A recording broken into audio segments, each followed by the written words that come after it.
Madam పండుగలప్పుడు మేకపోతులన్నీ బలిస్తారు గదా అమ్మవార్లకి. హ్మ్. దాని మీద మీ ఉద్దేశ్యం ఏంది madam?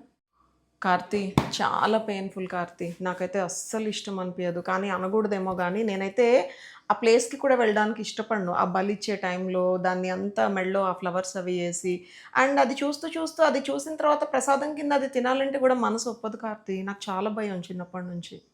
Madam same to same నాకు గూడా అదే ఫీలింగ్ మేడం. పాతకాలం నుంచి మన పెద్దవాళ్ళు ఎందుకు మేడం అట్లా చేస్తుర్రు?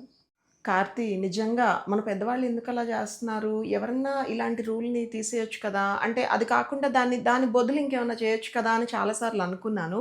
అయితే కొత్తగా నేనొక న్యూస్ చూసాను. బీహార్‌లో అంట మాముండేశ్వరి అనే అమ్మవారి టెంపుల్ ఉందంట కార్తీ. అక్కడ కూడా మేకని తీసుకువెళ్ళి అమ్మవారి పాదాల దగ్గర మేకను అలా బలవంతంగా అలా పడుకోబెట్టి, అమ్మవారి మెడలో ఉన్న పూలదండ దాని మీద వేసి ఏదో మంత్రం చదువుతారంట పంతులు గారు. అప్పుడు ఆ మేక స్పృహ కోల్పోతుందంట. తర్వాత ఒక 5 నిమిషాలకో, 2 నిమిషాలకో మళ్ళీ కొన్ని విడిపూలు తీసి ఏదో మంత్రం చదివి దాని మీద వేస్తే లెగుస్తుందంట. అంటే వాళ్ళ ఉద్దేశ్యం ఏంటంటే మేక చనిపోయి మేక అమ్మవారికి బలి ఇవ్వపడి తర్వాత లెగుస్తుందంట. అంటే చనిపోయి మళ్ళీ బతికినట్టు. సో, బలిచ్చిన దాంతో సమానం అంట. ఈ కాన్సెప్ట్ ఏదో బావుంది కదా కార్తీ! మనాళ్ళు కూడా అది ఫాలో అవ్వచ్చు కదా! అన్యాయంగా మూగజీవుల్ని చంపడం ఎందుకు చెప్పు?